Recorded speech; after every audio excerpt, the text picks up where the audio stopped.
Hi, today we're going to make a great Hungarian beef goulash. I've had a request, a good friend of mine, he wanted me to make this because I made it for his uncle here in Vail, Colorado. His uncle loved it, so now Ronnie wants to know how it's made, so I'll do that. We're using beef chuck, and the beef chuck is from the shoulder of the beef, and a really good goulash. A lot of Austrian chefs, Europeans will say you need just the same amount of onions as you do meat. I have 1.5 kilo of diced beef chuck here, and I'm just using 1 kilo of onions. It's a little bit less, but it's the same in volume. And we're going to be using caraway seeds, Hungarian sweet paprika, tomato paste, beef chuck, onions, and beef stock. And I'll show you how to do that. So we have our pot on. We're just going to add our avocado oil. We like to cook with that. And you just need enough in there that's going, because it's going to soak into the onions. We're going to add our 1 kilo of diced onions.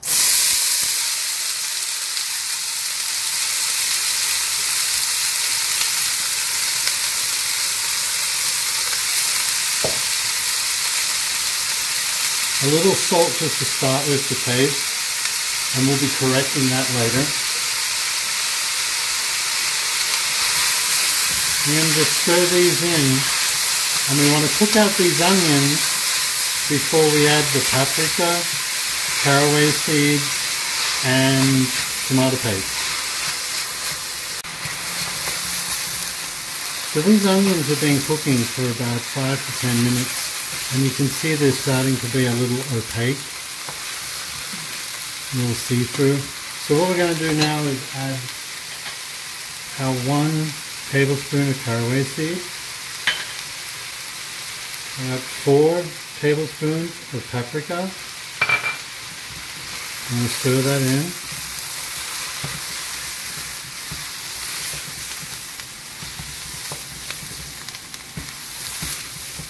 And that's the sweet Hungarian paprika.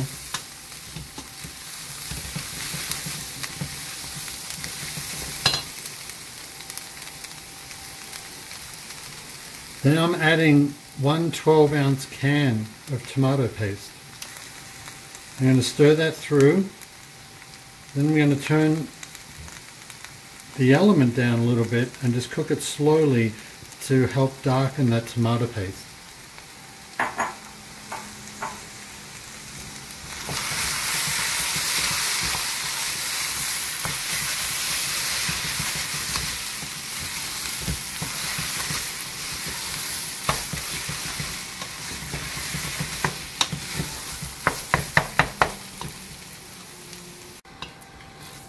So what we're essentially doing is slowly darkening the tomato paste. And if I stir this back, you can see how it sticks to the bottom of the pan a little bit. Well, we just want it to stick to it, and then we can rub that off. We're not burning the tomato paste, because you want to just keep stirring it every couple of minutes and remove it from the bottom of the pan. What you're doing is you're allowing it to caramelize and darken up. And the tomato paste and the onions essentially will be your thickening agent for the goulash. You won't have to add a roux or anything. If you do wish to thicken this slightly after it's been cooking, you can just use a cornstarch or an arrowroot. But you can tell that color has slightly darkened and changed since I put in the original canned product. And we'll do that a couple more times before we add our beef. While our tomato paste is still browning and darkening, I'm going to brown our beef in a hot pan. I'm going to do that in 2 batches. You only want to just add a tiny bit of oil. We don't want too much, because we just want to darken that meat. We don't want it swimming in water and oil.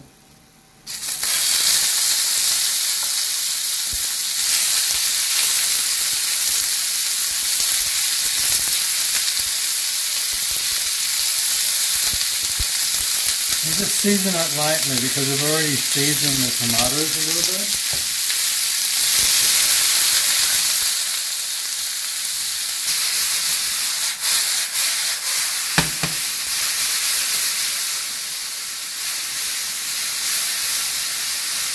So we're just searing in the meat. Make sure we got some nice colour on that, and it'll add to the colour of our goulash. Our tomato is still caramelizing.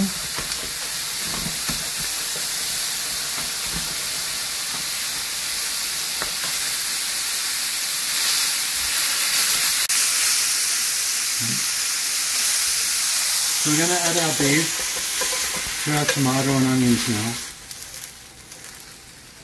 And we want to keep that colour in the pan. And we're going to add a tiny bit more oil. And we're going to do our second batch of the meat and brown it. All that flavour in the pan will burn off later with beef stock and deglaze it.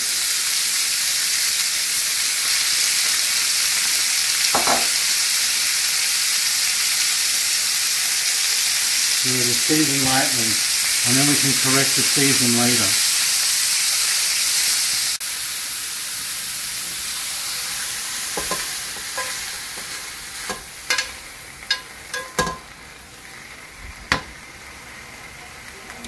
All this colour in the pan is flavour. What we're going to do is we're just going to add a little bit of our beef stock. And it's enough beef stock to basically get all that colour out of the pan. And all that flavour from that meat. Just using a wooden spoon so we don't scratch up the pan when we deglaze and take all this colour off. I'm only using a little bit of beef stock because key to a shiny sauce when you're making a stock or a goulash is to actually add the cold stock at the when you're adding the stock. It has to be cold, and then you'll get a nice shiny glaze finish to your goulash or stew. And we're just going to add all that colour in there and flavour. Some people like to add beer to their goulash instead of the beef stock, or both. Me, I prefer a cold beer with my goulash, so I choose not to. So we're just going to add the remainder of our cold beef stock to the goulash. And because this has to cook slow for at least another 3.5 hours to get tender, we only want to just top up the meat maybe a 1/2 inch of liquid above the beef. You can see that rich red, deep red brown color that's already in there.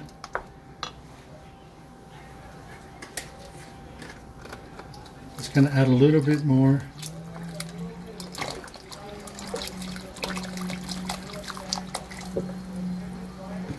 It's about 1.5 liters, 1,500 mils that I've added of beef stock, and I'm just going to turn this.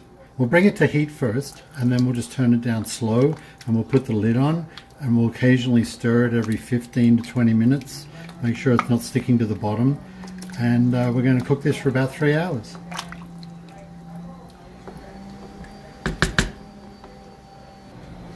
So our goulash is starting to come to the simmer, and we're just going to turn this back down to low, and we're going to cover it with a lid, and we'll be back to give it a stir every 15-20 minutes. Our goulash has been cooking for 1.5 hours now, and I've been stirring it every 15 to 20 minutes. Now I'm just going to take the lid off. While the lid is on, it maintains its heat, so I'm just going to take the lid off and turn it up a little bit and let it continue to cook for another 1.5 hours, simmering to reduce the sauce and thicken a little. The goulash has been cooking now for 3 hours, and it's been reducing down, and as you can see, it's beautiful and thick, shiny, because we started with our cold stock, and it's just going to be delicious. The salt that I added in the beginning, plus the little bit with the beef, is totally enough. I don't have to correct that. And we're going to serve it with some rice, a little bit of blanched broccoli, but some people have it with dumplings, pasta, things like that. There you have it. Our goulash is done with the rice, broccoli, and you'll enjoy that, mate. So follow the recipe. It's going to be awesome. Don't forget to enjoy it with the cold beer.